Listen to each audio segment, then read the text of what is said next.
Comunismo, marxismo y socialismo.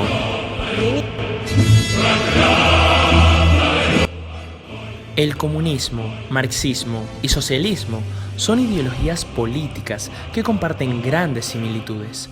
Es por ello que estudiaremos brevemente sus orígenes.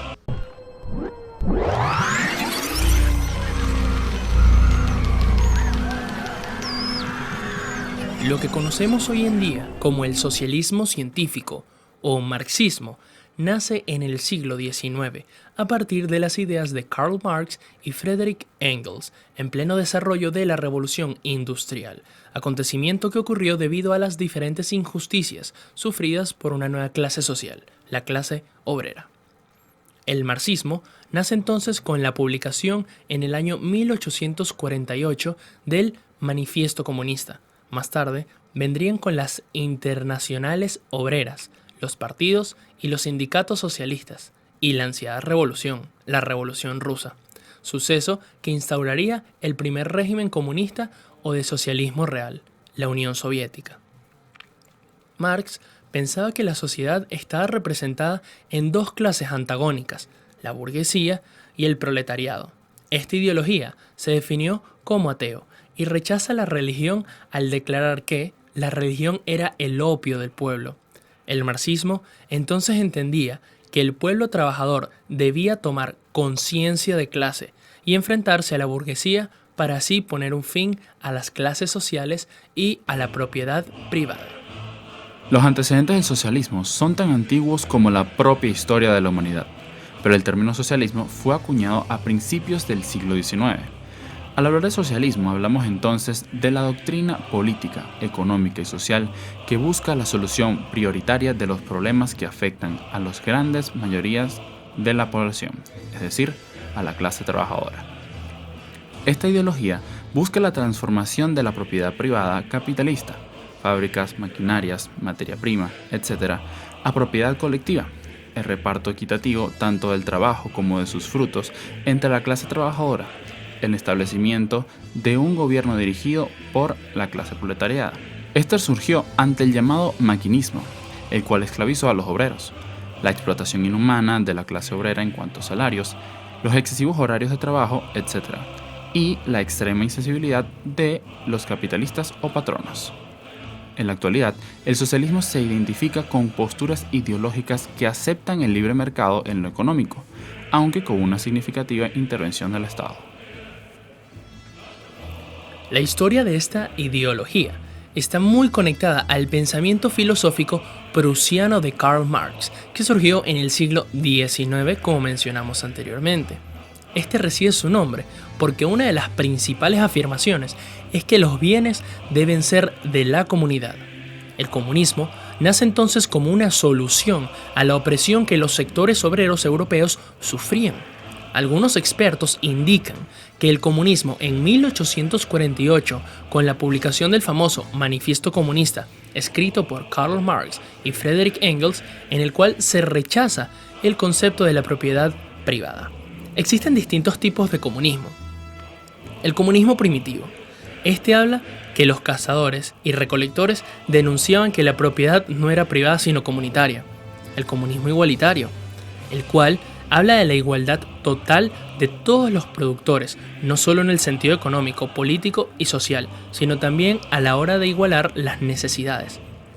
Comunismo utópico consiste en una sociedad sin explotación y sin desigualdad centrada en la comunidad de bienes, salvo en los personales y en la obligatoriedad del trabajo para todos. Comunismo científico, doctrina del comunismo creada por Marx y Engels sobre la base de su concepción materialista de la historia y tras la evolución de las leyes del sistema capitalista. Esta ideología busca entonces la eliminación de las clases sociales que, para lograrlo, es necesario formar una única clase social, la clase trabajadora, eliminar la propiedad privada, ya que los medios de producción deben formar parte del Estado.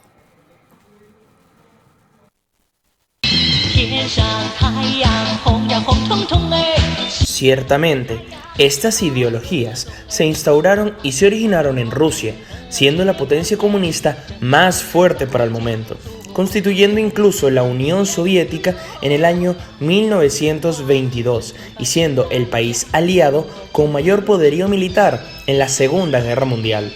El hecho de que se haya originado en Rusia no significa que este movimiento se haya estancado en este territorio.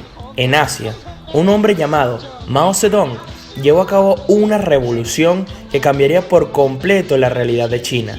Entonces, ¿cómo fue el impacto de estas ideologías en China? En principio yo creo que hay que decir que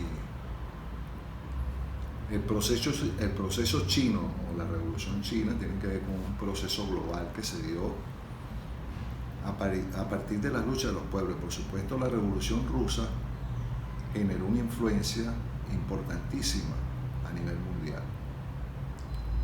Y esto lo digo porque en el marco de la revolución rusa había una dirección política encabezada fundamentalmente por el partido, o sea, por el partido principal que hubo ahí en ese país, los bolcheviques, que no solamente tenían una militancia a nivel nacional y que produjeron una revolución en Rusia en 1917, sino que ellos eran parte de una tradición organizativa de carácter internacional. O sea, previo a la Revolución Rusa había nacido la Primera Internacional, la Segunda Internacional, que eran organizaciones partidarias a nivel mundial que apostaban a un cambio a nivel de la sociedad global. Por supuesto, eran organizaciones anticapitalistas. Y una vez hecha la Revolución Rusa, hubo también una división de esas organizaciones internacionales y se fundó una tercera internacional, que llamaron la Internacional Comunista. Por supuesto, en estas internacionales militaban, ¿no?, militantes de distintas organizaciones a nivel mundial, incluyendo también a los dirigentes de lo que después fue la revolución china. Por supuesto, estamos hablando de un proceso revolucionario no solamente a nivel local, estoy hablando de la revolución china, la revolución rusa, las revoluciones que se dieron en distintos países, por la influencia de esta organización a nivel internacional, la Tercera Internacional, pero que todavía es una lucha inconclusa, que ha tenido avance, pero fundamentalmente retroceso. La experiencia china, por ejemplo, es una experiencia que después de la revolución no se puede catalogar, por ejemplo, que existe el socialismo en China, o que es una sociedad comunista, o que es una sociedad socialista. Fíjate, casualmente este 1 de octubre 2020 se van a celebrar 74 años de la Revolución China. Interesante. La Revolución China ha sido una de las más largas, 1926, 29, 30 y pico, ¿no? Y todas tuvieron muchísimo interés porque fueron atacadas, por supuesto, por elementos del imperialismo japonés, por los terratenientes, en todas sus etapas. La Revolución China está profundamente impregnada de estas corrientes ideológicas y su impacto fue tal a nivel global que estos fundamentos izquierdistas también influenciaron en América Latina. Entonces, ¿cómo fue el impacto de estas ideologías en el continente? Ahora, ¿qué impacto tuvo eso para América Latina, ¿no? Yo diría que uno de los impactos que tuvo fue la creación de partidos comunistas. Acuérdate que la Revolución China la dirige el Partido Comunista Chino, ¿no?, en sus distintas modalidades. Primero, fundamentalmente formado por campesinos, después fueron incorporándose trabajadores, etcétera, etcétera. En todas esas etapas, yo diría que una de las etapas que más impactó, o por lo menos que uno más vivió, más recuerda, tiene que ver con la última etapa de la Revolución China, que es lo que se conoció como la revolución cultural. ¿Por qué? Porque ese proceso, esas revoluciones chinas en todas sus etapas, se marcaron estrategias, lo que llamaron la guerra revolucionaria prolongada, la lucha el retorno del campesinado a la ciudad, el retorno, los esfuerzos increíbles que hizo ese partido para, sobre todo en la primera etapa, atender en la situación de miles y miles de campesinos que morían en las calles y enfermedades, etcétera, etcétera. Entonces había una situación bastante calamitosa y eso vivió, digamos, como que muchísimos contextos de revoluciones, de confrontación, etcétera.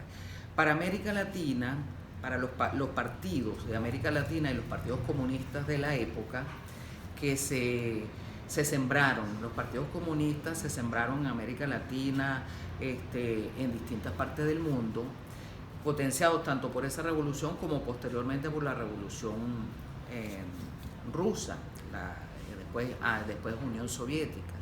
Entonces, los partidos nuestros tuvieron muchísima influencia, sobre todo con el tema, decía, de la revolución cultural, donde se decía que, bueno, era el momento de dar el salto hacia adelante, que todo tenía que ver con el tema cultural, etcétera.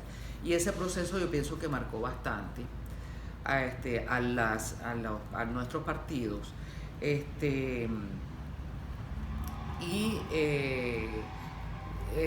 Nuestros partidos se apoderaron de esas consignas, independientemente de que las condiciones nuestras eran totalmente distintas, pero se calcaron en muchos sentidos las consignas del Partido Comunista Chino. Entonces, eso es antimarxista, totalmente antimarxista, porque no se puede calcar ni el mismo estilo de partido, ni las mismas consignas, ni las mismas tácticas, etcétera, etcétera.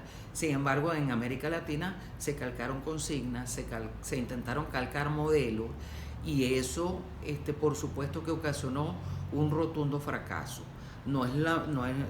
El marxismo te lleva a analizar condiciones concretas para el desarrollo de una política acertada, justa, revolucionaria, proletaria, como la quieras llamar, pero no puede partir, el primer error es partir de copiar contextos y además copiar consignas que no se adaptan a nuestras realidades. Entonces esa pienso yo que es una de las principales influencias y cuestiones para analizar. Estas ideologías están catalogadas como utópicas y realmente no pueden ser aplicadas en una sociedad para lograr una estabilidad tanto económica como social. Ningún país puede considerarse socialista. Por el contrario, según fuentes especializadas, los países que aplican estas ideologías políticas se consideran en involución.